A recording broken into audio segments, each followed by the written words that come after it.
to be able to do stuff that other people can't do and to make things that have never been made before, it's a total privilege.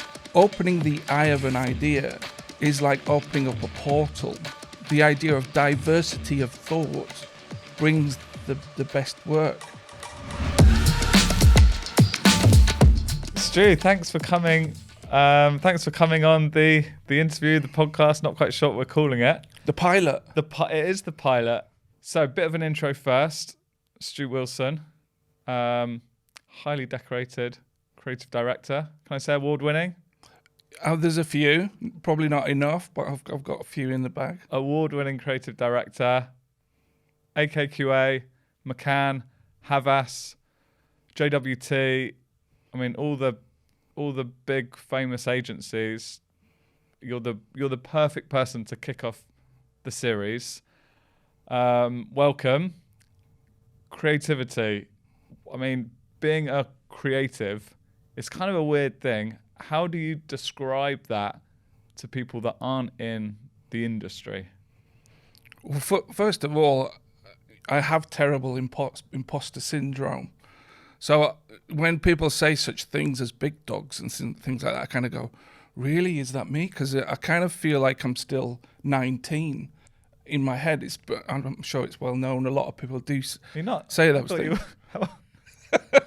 But it's, for me, I still kind of feel like I'm working it out. Still feel like haven't done my best work. Still looking for that opportunity to get there to do that. But yeah, it's one of those things like a creative's life is sometimes difficult, but most of the time it's a great life. Just being able to make stuff up from not from nowhere, but to be able to do stuff that other people can't do and to make things that have never been made before, it's a total privilege. And for me, I hope my career goes on for another 25 years. It's tough at the moment there's a lot of changes, and I'm fighting to stay alive and stay relevant, but still enjoying it as much as I did on my first day at work at AKQA. That's great to hear. So you love it. It still gets you out of bed at the morning. The brief lands on the desk, and you're excited. Yeah, there's nothing better than the potential that's involved. I think I was listening to Erling Haaland speak the other night about breaking his scoring record. He got 35 goals on Wednesday night, I think, and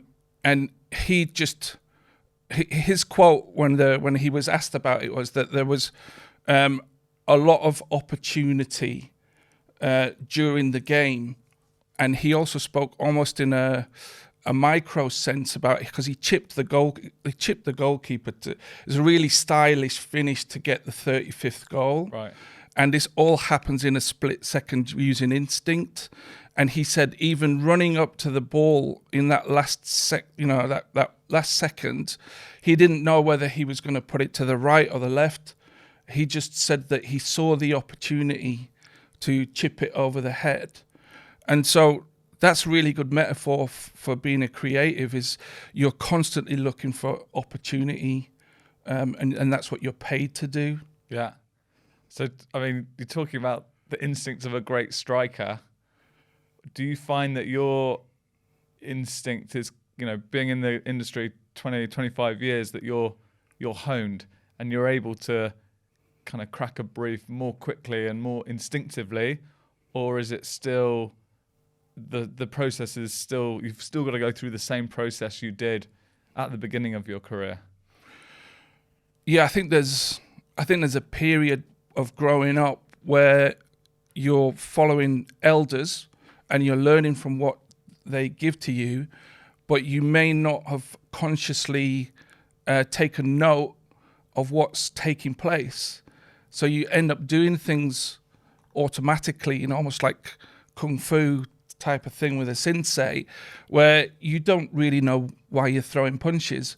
But eventually, at some point, certainly in my career, I sat down It didn't happen in one session. Metaphorically, I sat down and thought, what am I doing? And then drew up these series of steps that I was kind of like, oh, wow. I mean, it came, at a time where I was involved in coming up with process at JWT in the employer brand section. And I drafted something up and I wanted to get it checked. So I got it checked by an old colleague who's fantastic ex-creative director and planner at TBWA, GGT. He's called Richard Madden, and at the time he was at KitKat Nor. I tapped him up, he invited me over, and he sent me to lunch with a guy called Lazar Darmic. And Lazar Darmic looked at what I'd done, didn't quite necessarily pull it to pieces. The pair of us were drawing on beer mats and sketching things all over the place and discussing stuff. And it was one of those moments in my career where I was just so lucky to have been put in that position to hear those words. And he said, you're doing great. This is great. You can change this and you can change that. And then he invited me back to his studio and took his polystyrene sort of designed process, 10-stage process, pulled it off the wall and gave it to me. And he said, take that back to JWT. Wow. And I was literally holding this thing on the tube on the way back to work. So I was kind of like blessed, given the keys to the door. So since then, like you say, I have been a bit faster in getting to the point, but it does depend on the context of each brief. Sometimes things are harder to crack for certain inherent reasons that other briefs are more easier and do follow the funnel or the process to be able to get stuff done. So do you think you can give creativity process to help, or sometimes do you just need a lightning bolt? Or is it about the process helps you channel that lightning bolt? It gives you the rod. I love the fact that you've brought in the lightning rod. I call it opening the eye of the idea. So I'm going to get a bit spiritual now. We know about conscious and subconscious. Yeah. When you have an idea, the verb have, right? What does that actually mean? Opening the eye of an idea is like opening up a portal. And you can open up that portal with stimulus. So I kind of have this thing where I've not necessarily worked it all out yet, but in terms of like neurochemistry, as we're looking at the research or the brief or the stimulus, or even looking at kind of like consumer data, what we're doing is we're stimulating that brain chemistry, and those synapses they're firing, and that our own eyes are looking deeper and more clearer through what is a series of disparate bits of information, and we start to join the dots. Now, joining dots is not necessarily having an idea. See, I'm sort of bringing it in from that spiritual level. I believe the moment that you say lightning rod, that's when the eye opens briefly into the subconscious, and the subconscious gives us the gift. So in a sense, I've spent like my whole life trying to open up the eye of an idea. Right. And it's almost like an aperture on a camera. So it opens up, it delivers it, and then it closes again and it's gone. Now, sometimes that gift might be, Cannes Lion award winning, and sometimes not so much.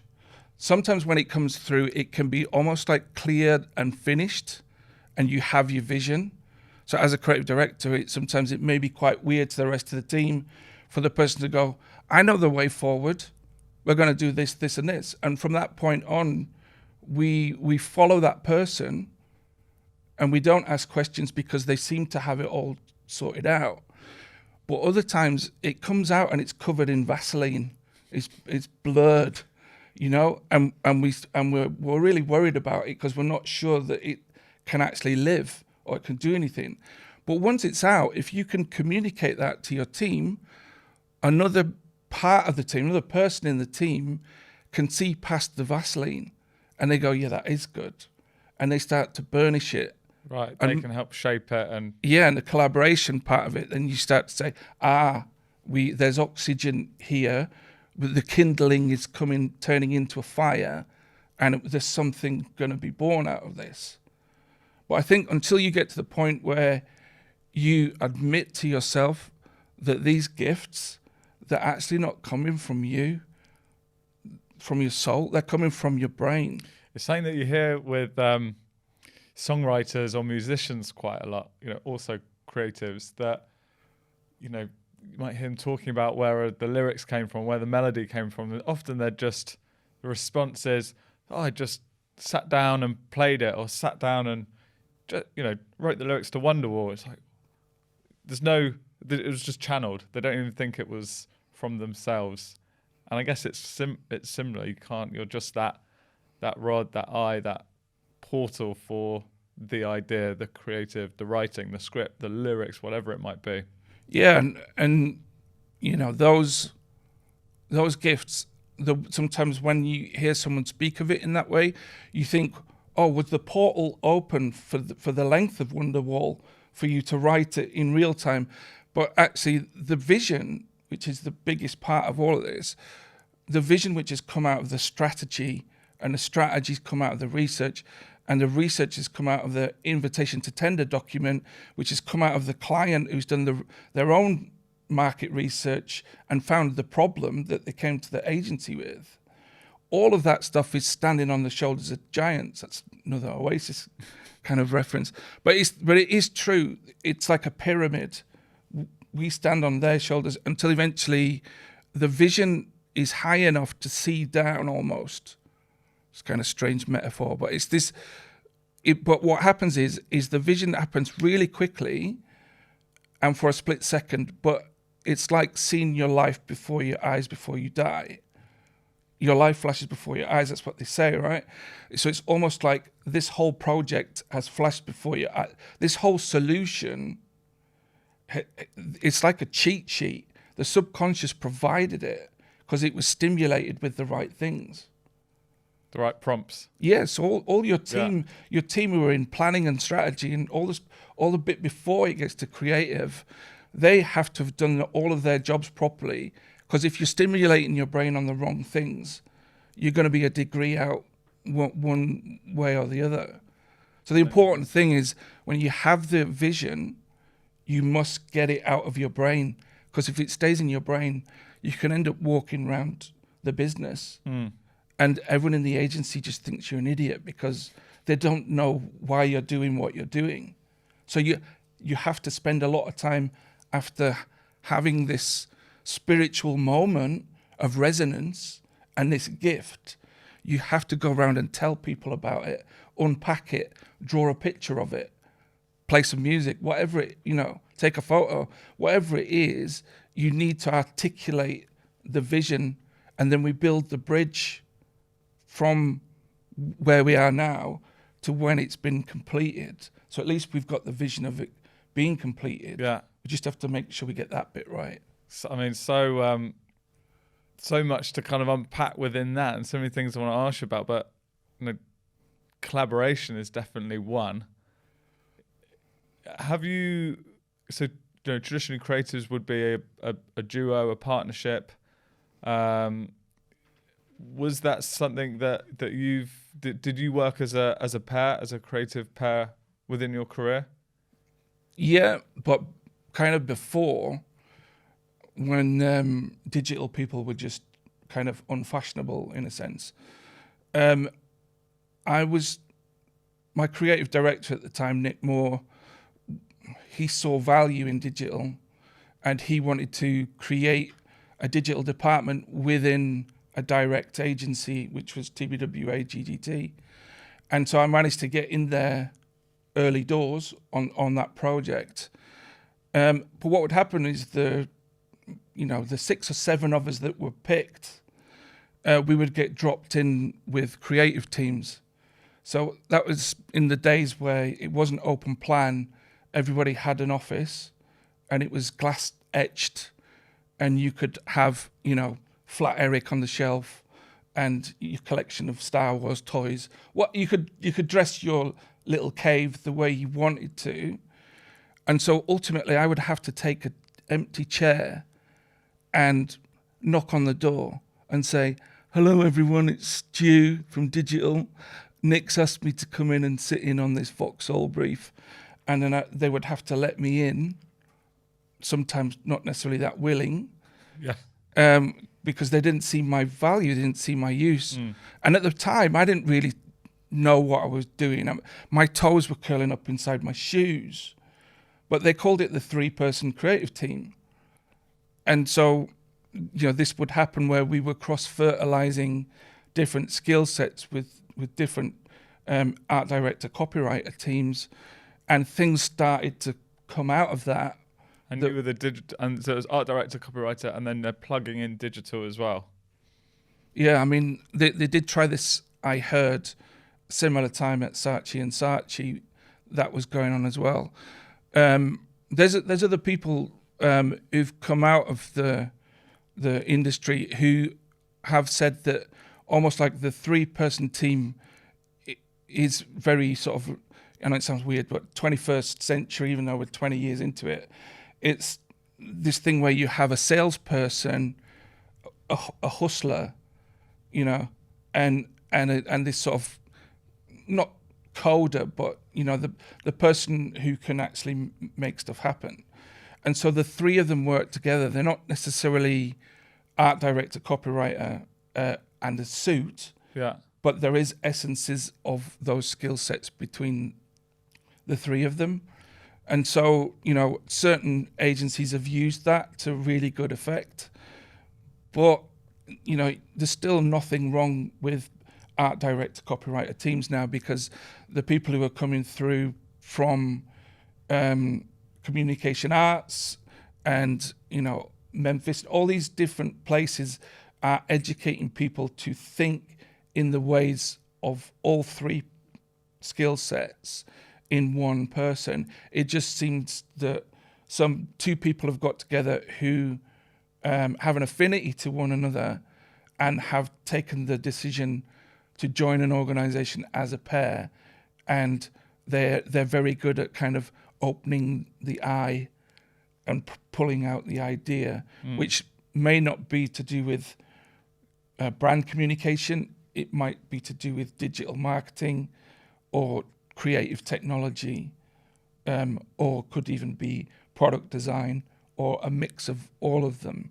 So you've got to, as an art director and copywriter, you have to have a much more broader set of skills than you had to have 25 years ago. But that's just because media's changed, and we've all got to stay on board with that and follow it and keep working to, on the sometimes called a chain gang, but do you know what I mean? It's sometimes being able to be masters of what's coming is to be able to predict where it's going, and then to be able to find use cases for new technologies which are coming out. For example, it's really trendy for AI and ChatGPT at the moment. Yeah, I wondered how long it would be before we got onto AI, because it's, you can't go to any talks or shows or presentations and AI doesn't come up. Something that I definitely do want to get into with you. Before that, I just want to talk about environment. You're talking about that glass office with the toys and Flat Eric on the walls. How important is it to you to get the right environment, to kind of get in a creative mindset? Where do you find yourself being the most creative? Well, it's not on an open plan floor. Okay. At all. What, you need to be a bit more locked away, bit of quiet time? Well, obviously with COVID and everything, and we've gone to remote working, and hybrid is a really big word at the moment, which is this idea that I can still interface with a team on a project and affect it, but I don't necessarily have to be physically present with every aspect of every turn of that project. I don't need to be present. You know, like going to the christening of your children. It's like sometimes I don't need to be present at that christening, if you know what I mean. Not really. Well, you only get one christening once, but as every project comes in and a project is born, I don't have to attend every christening. I don't have to be there for every single one, and I can still affect it. Right. But, you know, sometimes that's not in the good books if I wasn't at every christening. Exactly, me too. But it's that thing where that's not necessarily true. Yeah. Because if you go back to before COVID or 2020, the level of work that was coming out was of a particular standard because everybody was present. And for me, when I start a project, if I'm allowed to, from a budget perspective, then I would have 25 people in a room and me stood in front of a big whiteboard drawing pictures and talking about stuff. Obviously, it wouldn't be 25. I would probably have 2 creative teams that are possibly going to get allocated this project. Right. But they need to witness everything that we're going to go through. Then no one gets it secondhand. Because when you learn it firsthand, you're an expert on the project. And once we've got to a certain point, we might have a 2-day workshop, and which starts at creative strategy and moves into executional ideas, where we might break for 2 hours, and everybody comes back with ideas, and then we're starting to look for an out, like a journey towards getting over that bridge. You know, what is the mechanism? What is the carrier? And we might crack that in 2 days, or we might not. But to me, once I leave those people, if there's a drag on my time and I need to do other things, I don't need to babysit anyone because they know as much as I do.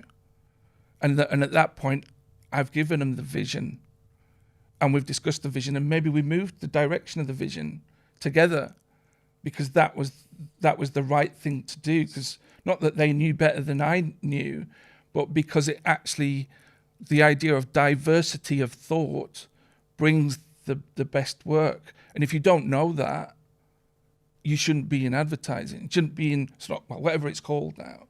You shouldn't be here if you don't understand that, you know, a person from Japan and a person from, you know, Brazil, put them together and you get this amazing work that's completely different to what you might expect if you'd have given it to 2 English graduates who were both from London and middle class. Yeah. You know, that said, put the English person with the Japanese person and the Brazil, you get even better work. Yeah, I love that thought of bringing all that diversity together. Because you have this idea that, this creatives, you know, they're on this pedestal, they're going to do something magical and brilliant, just give them a bit of time and some inspiration, they're going to crack it. But what you're saying is it's not that, is it? It's about getting some people in a room, throwing some ideas around with the right guidance and on a track. But that's where that magic would happen. Yeah, I mean, I'm not going to start blowing smoke up your ass or anything, but that's why I come to you on certain projects when we need a film, and we need an agency that's going to take care of it. Bring the smoke, Stu. Yeah. But ultimately, like, take it to the next level, because ultimately, you know, I'm not going to say I've made a few films, but I don't still, like I say, imposter syndrome. I don't consider myself to be an expert filmmaker, but I reckon I'm a really good brief writer. I can write a third-party video company, you know, a production house, to take what we've got in terms of building the bridge. We're halfway across the bridge, and we need you to get it over the line. And I can hand that brief over to you, and we've seen it many times where you complete that. It's like doing a relay race, and we're handing you the baton. And at that point, I'm really happy to just go, not just because I know you, but whoever I was working with, if I'd got a treatment back that was like, wow, look what they're going to do. To me at that point, I'm old enough and strong enough in terms of ego not to want to interfere and just go, right, it's yours. Take it because you do this better than I do. Happy to stand on the shoot and nudge a few things and cajole and help. Yeah. But otherwise, it's, this is your gig. And I would say the same thing if I was handing over a piece of creative technology to a development house. It's the same, as long as you know what they're about and you trust what they can do and reputations are good enough, there is no reason why you can't take your hands off the steering wheel somewhat. Yeah, but you're still, and it is great when we work with, we get those briefs and we're given some freedom to add some value, whether it's creatively or from a kind of technical production perspective, and that's the type of stuff that we love. But I'm kind of interested to know your role as a guardian of the original idea, the concept. You kind of got to be a bit of a bodyguard ushering this thing through the entire process with so many different stakeholders, so many different people that need to be involved in the delivery of it. It's great that you say, you can stand back and you don't have the ego, you can trust the people that to help you deliver it. But at what stage do you jump in and be like, hang on, we've gone off course here, I need to wrestle it back, or gently take it back? Like, how do you manage that process because you are still the conductor, aren't you? You need to keep things on track. I like guardian better than conductor, but conductor still feels like I don't like too much control from anyone in the team, including myself. Is that an experience thing? Have you always been like that? Like, was the younger you, would you hold on to it a bit more tightly, and then you've kind of learned that actually the work's better when it's more collaborative? No, I think I'm an INFJ is my personality type from Myers-Briggs.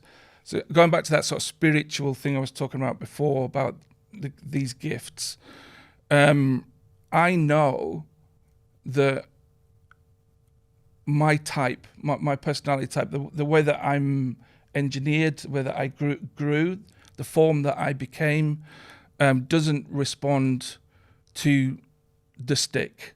I respond to the carrot, and that's in binary terms is the best way to explain it.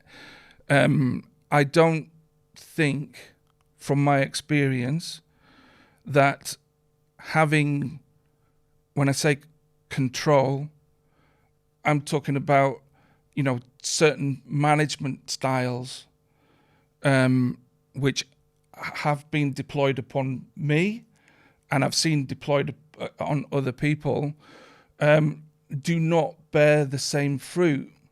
Now, the business itself is full of subjectivity, right? We're stuck with that. It's never going to go away. Every single, all of us together, we've all got our own opinions about what we think is right or wrong.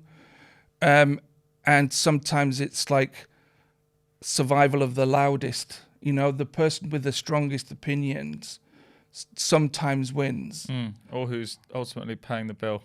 Yeah, it does go that far sometimes, but ultimately, like I said before, I'm comfortable in myself, and I do know that there's lots of people within the industry, in terms of brand management on client side, who are the same. And some of those are not young ones. They're the ones who are slightly older, who've got to this point in their life where they're just kind of like, well, as long as you follow the brief, and as long as this has the values of my brand in it, go for your life. Again, not saying I don't care what you do, but I'm not going to necessarily interfere. So, this idea of strong control, almost like from a military point of view, that style still bears fruit, But in my opinion, from what I've seen throughout my career, it is not the strongest work. The people want to feel free. This is another reason why they work as a creative, is because there's a tremendous amount of freedom within the vocation. And when you see that freedom start to be taken away or to be eroded, even if it's down to the specification of a platform's shapes and sizes of images, or what you can do and not do on that platform, is affecting how you manifest your ideas. And sometimes you have to fall in line with that. Sometimes you have to be smart enough to work with those indicators to make sure that your audience doesn't see them as being restrictive. So, the journey with the team and the juniors and the middleweights and everybody, that to me is as important as when we get over to the other side of that bridge and that thing becomes live and it goes out into the world and everybody's going, oh wow, it's great, blah blah blah blah. I don't really, it will happen probably where I get Stuart Wilson was the conductor, but at that point I'm kind of like, I was just one of the team though. Right. Do you know what I mean? Yeah. And I know this probably sounds like I'm lying. Yeah. But honestly, I can't work if everybody's not satisfied. We've all got to do a wrap on a shoot and think that was great. That was the best shoot ever. I can't. You know what I mean? I can't launch a product and think that it could have been better. Certain things affected it and didn't allow it to become to raise to its potential. But we kind of went, okay, it's fine. That's quite a big factor. It's impacting on it. We'll accept that. So it's a case of kind of like, it's not a fight. It's cajoling. That's what I do. Sometimes Master cajoler. No, more like tickling. Do you know what I mean? I'm sort of like nurturing, tickling, almost like a piece of clay, and eventually, I'll get it across. Almost like a counselor. I'm like a creative counselor. And I guess with the experience, what areas to tickle at what point in the process to get the desired results, or get something from being unstuck or whatever it needs. Yeah, and you got to know as well when you're going to get your fingers bitten off, so you can't do any tickling. So it's best just to go, okay, no tickling over here. Yeah, I understand. I mean, I just want to talk about like some of the work that you've produced in your career history. What, if there is one, what are you most proud of? Like, what piece of work, what project, what campaign do you still look at and it's like, yeah, that was great. That was a great process. That was a great whatever. What comes to mind when I ask that? I know I keep mentioning imposter syndrome, but it was 2016 working on the New Balance global proposition for 2018. No, it was for 2017, sorry. So, I get brought in as a consultant on a contract basis, and I have 2 weeks to win a global pitch, against a lot of other similar sized agencies and some big ones stateside in Boston. And I had a 25-person team. Everybody was in their 30s or younger. I was the oldest. I think I was about 45. And it was kind of a big responsibility. The thing that took the pressure off is that the people who'd employed me, they just said, "Oh, see how you go. If you don't win it, it doesn't matter." But it did matter. Well, yeah, I mean, they were incapacitated. They were doing other things, so they weren't in the country. Right. So I had the team to myself with no senior management, and I ran all of those things that I mentioned. We do deep diving stuff. We go into a single room.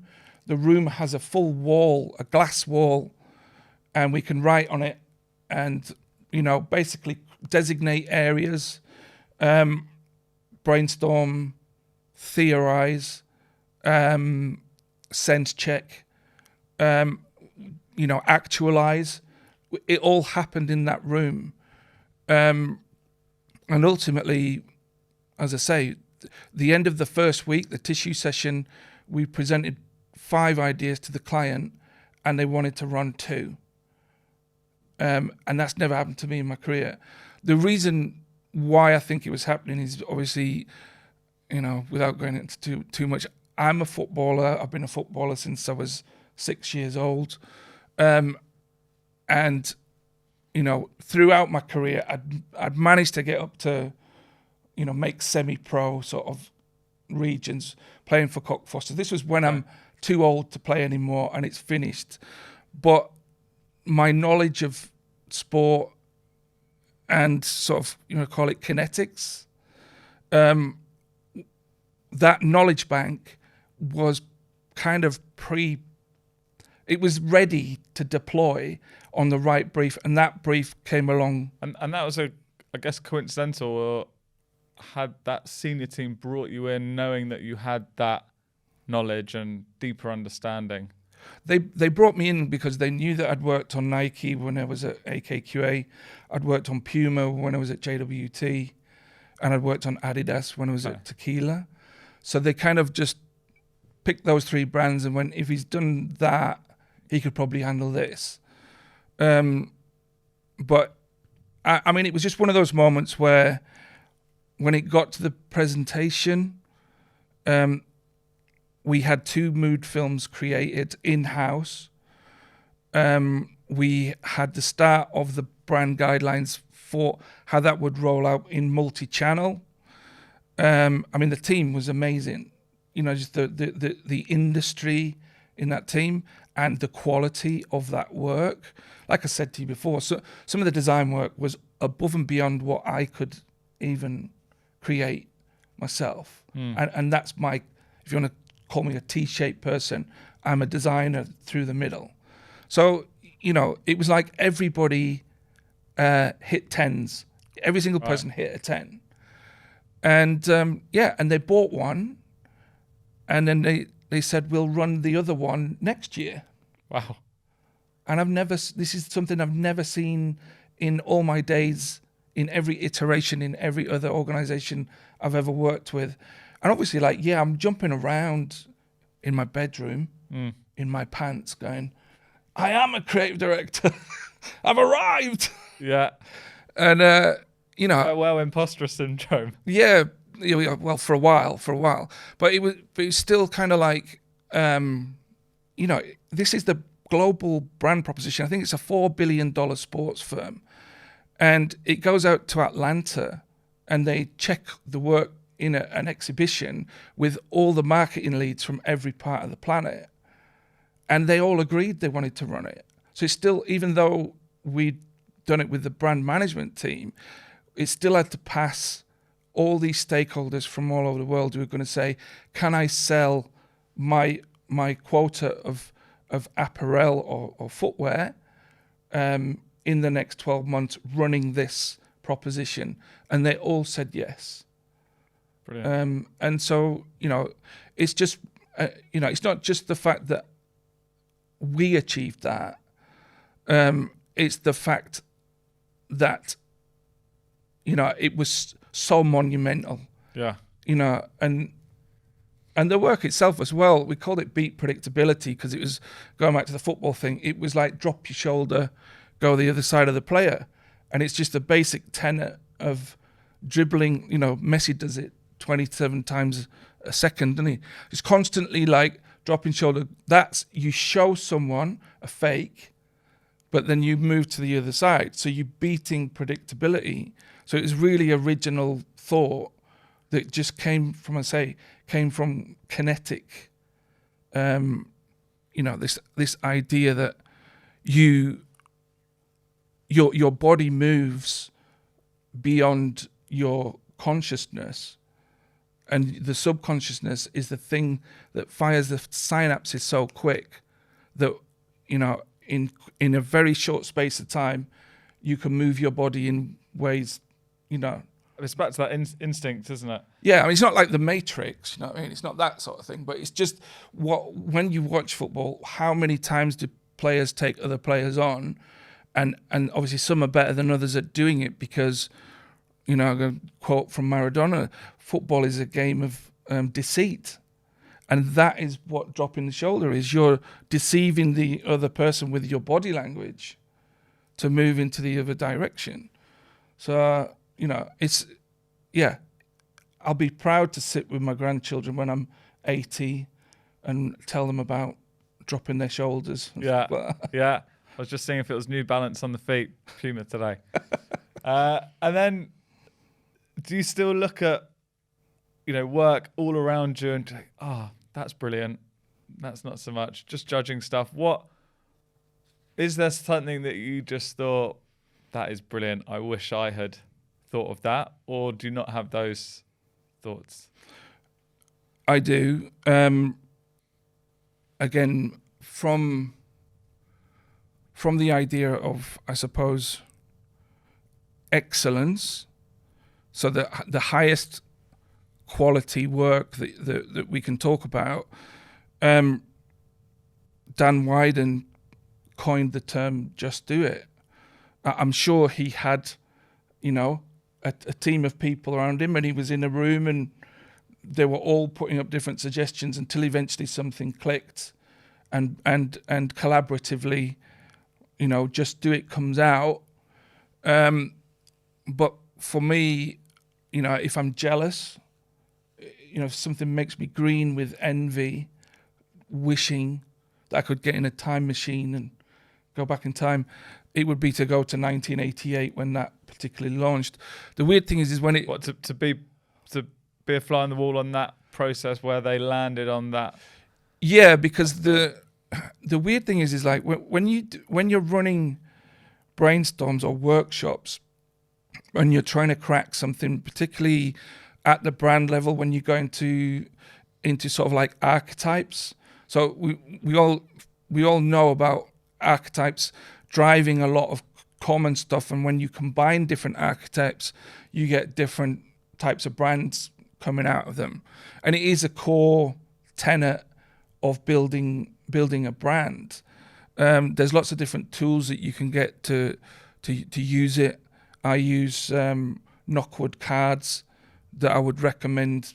You go out there and find that they're like tarot cards, but they really kind of shot in the arm type of gets you and your client. You sit with them with these cards over a coffee, and you can save yourself 3 weeks work. Okay, I'll have to check that out. Yeah, but just do it. Having gone through all those brainstorms, you start to see commonalities coming out of the brainstorms, and it's the results of what ends up on the wall, and they are kind of they surround archetype level, but they're doing lots of other things.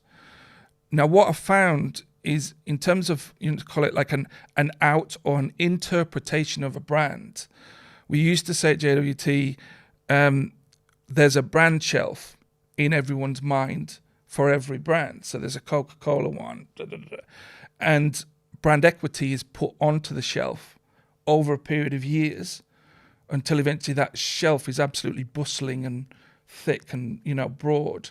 And so it makes it really difficult for a person who enjoys that brand equity or that brand equity resonates with them to stand at point of sale and not choose Coke or not choose Pepsi, whichever one that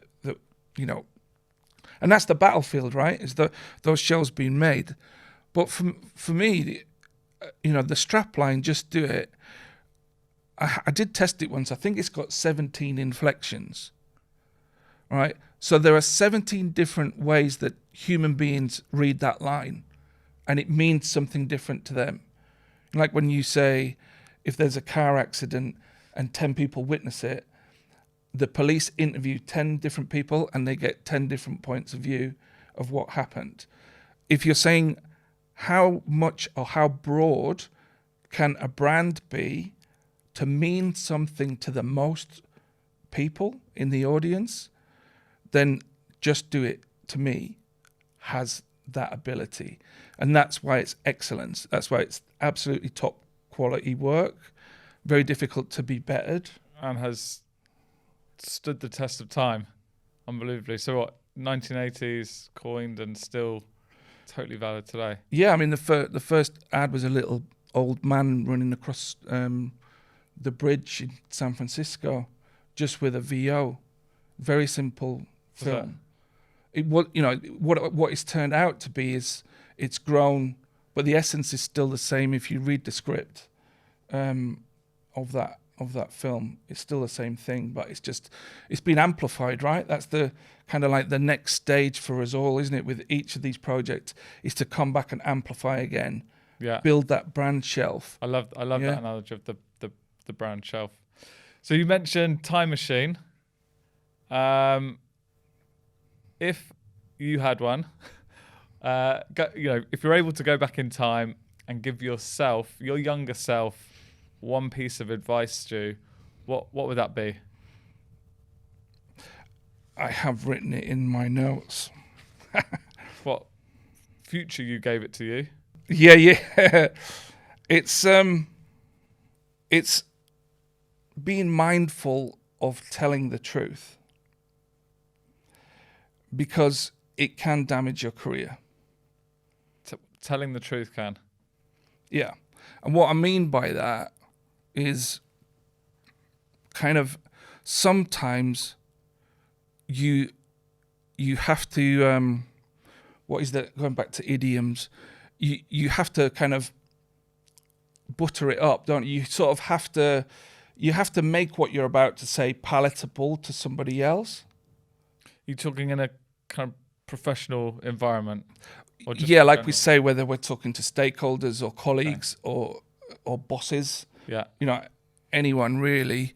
It's kind of like somebody would say, don't sugarcoat things.